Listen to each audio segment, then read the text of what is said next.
lot of good talks with a lot of people. You said he's looking for something more complex. Can you tell me what you mean by Well, that? they get too complex on the deals and they never get done. And we need speed. You know, we're dealing with, really, if you think about it, probably 175 countries. And most of them are going to just be sent a letter saying, it'll be an honor to trade with you, and here's what you're going to have to pay to do it. Welcome back to a special edition of Power Play from Banff, Alberta. That is U.S. President Donald Trump last night on Air Force One after he left the G7. Surprisingly, after the first day, he said he had to do so after a productive day, he called it, to attend to matters in the Middle East, namely what is going on between Iran and Israel. Lots went on between Canada and the U.S., including advancing the prospect of a new trade pact between our two countries. The two leaders agreed to a 30-day timeline to do so. Let's talk about that with our front bench. Here tonight with me, former New Brunswick Liberal Premier Brian Gallant. He's the CEO now of Space Canada. Rana Ambrose is a former leader of the Conservative Party and Deputy Chairwoman at TD Securities. CTV News political analyst and former NDP leader Tom Mulcair is with us. And next to me here in Banff is CTV National News correspondent Colton Prill. Hi, everybody. Nice to see you. Brian, I'll start with you on the prospect of this agreement in a month. How likely, do you have a gut feeling about how likely that is? I think that they wouldn't put a timeline on it unless they thought it was possible. I agree. I also think we've all heard rumors that we actually would have a deal that would have been imminent, even maybe before the G7, or to be announced at the G7. So those rumors obviously weren't substantiated, but I think it gives us a sense that things were moving and progressing fairly well.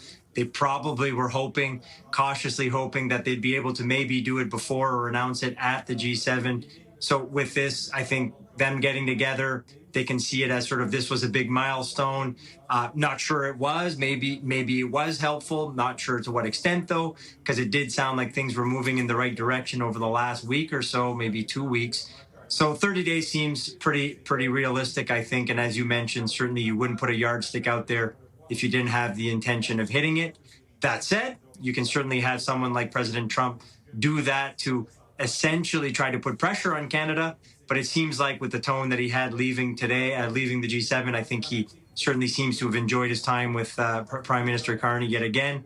So not sure that's why they would have done it. So it sounds like it's rolling and it's like going in the right direction.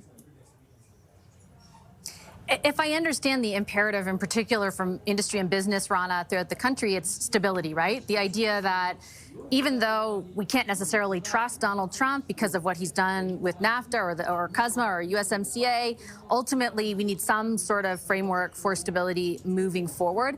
If in fact there is still a level of tariff, because it doesn't sound like Donald Trump is going to be anything but a tariff man and to some degree, if there's some level of tariff, is that stability still achievable?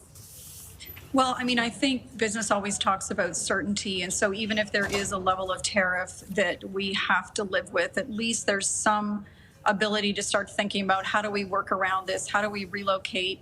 How do we certify more of what we do under the USMCA? I mean, there's strategies that at least business, once we know what we're dealing with, can employ. We know that Trump is a tariff man. We know that we are trying our best to achieve free trade. And in that scope of discussions, I think the other thing we have to remember is there's also some security and defense concessions and discussions happening, which adds a layer of complexity to all of this. And perhaps with our announcement of reaching our 2% target for NATO contributions, upping our defense, all of these things make a difference in the larger negotiations. But I think what I've heard from industry, the tariffs that are hurting the most right now is the steel and aluminum, and those aren't even part of what's happening with the USMCA. So the hope is that it's just a leverage like Trump used in the last round of negotiations. And hopefully, if we can get past what's happening with the USMCA, he will lift those. But I think we do, to his point about having some type of tariff on almost every one of these countries that he talks about, 175 countries, but even allies and strong partners. I think we could have to face the reality that there might be some level of tariff.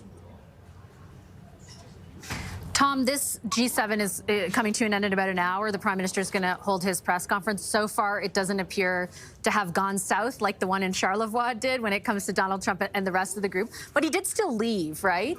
He left after a day, which we only found out about, I think it was 5 o'clock Eastern, something like that. And it was, yes, to focus on what's going on in the Middle East. But there were some big bilateral meetings he was supposed to hold today, for example, with President Zelensky and President Sheinbaum of Mexico. What does it say to you that he did leave? Well, I think that Donald Trump, for once, should be given a little bit of slack about leaving, because I do think it's a pretty serious situation in the Middle East right now. The United States has moved 30 aircraft into Europe that could be used in an attack. Let's hope and pray, literally hope and pray, that that doesn't happen, because things could quickly get out of hand. And I don't sense that Trump wants to go there, and I know that the MAGA world doesn't want to, but it's there, it's on the table. So the actual meetings themselves, I have to say, have gone quite well, despite the fact that Trump did leave after a day. He stayed for that first full day, and some stuff got done. He did not get a chance to talk with Zelensky. He probably included that in his calculation of when to leave, because we saw the worst attack ever by Russia last night. And the way Trump has been talking to Putin for hours at a time, leaves one wondering whether or not there was some idea of what was going on here. It's very worrisome. But I think that overall, I think that Carney showed that he's able to invite the world to get these things done majestically and beautifully, flawlessly, despite the departure of Trump. Sometimes the tiny details cut him up. Just to give you an example, at the 4 p.m. hour Eastern time, they were setting up their final round. Stephen Harper had a habit. Anytime he was in that sort of event, he would speak French first, so he didn't have to remember about adding something in French at the end. I was doing a French panel show, the main French network, private network, and Mr. Carney gave a great explanation without a single word of French. And the host of our show immediately picked up on it. Well, we've just heard Prime Minister Carney do this whole explanation for this final round without speaking a word of French. So that's the type of tiny detail that the folks around him are going to have to work on. The big stuff, he got right. I'll definitely concede, Colton, to Tom's point. It is pretty majestic here. Not often that we're doing our little talks in front of mountains and the beautiful scenery of Banff, Alberta. What is your sense of the degree to which, though, Trump's absence today kind of influenced the way things went? Ultimately, like, he was seen to be someone who didn't necessarily agree on Ukraine or on a host of other issues. So de facto, will we see consensus otherwise on those things? But we didn't really end up with that either. Well, that's just it. We didn't end up with consensus in the end. And despite all the concerns of a G6+1 scenario, especially with conversations around Ukraine, you then have this afternoon sources in the Prime Minister's office briefing reporters on why they can't put out a joint statement on Ukraine. You ask yourself, did you accomplish what it was that you desired at the start of this? This was supposed to be a core pillar of the entire summit. You invited Volodymyr Zelensky here, and at the end of the day, yes, bilaterally, we saw progress, and yes, the UK unveiled new sanctions on Ukraine as well, but was this worth it for Volodymyr Zelensky? He didn't get his one-on-one. How fruitful can you have discussions around a lasting peace or a ceasefire if Donald Trump's not there? And you still had the U.S. president saying things that could have been verbatim from Vladimir Putin, whether that was with regards to the G8 yesterday or his comments around Ukraine today. It still wasn't really progressive. And at the end of the day, if this was going to be such a significant portion of the summit, I'm left wondering if they can truly feel that there was success in that element to it. And it's a question I've put to the PMO multiple times today, and not once have we got a clear answer on that front. Okay, well, stand by for that. We will add this small caveat that Canada announced an addition, quite a bit of extra support for Ukraine from a military perspective and alone, but I certainly take the point that you're making.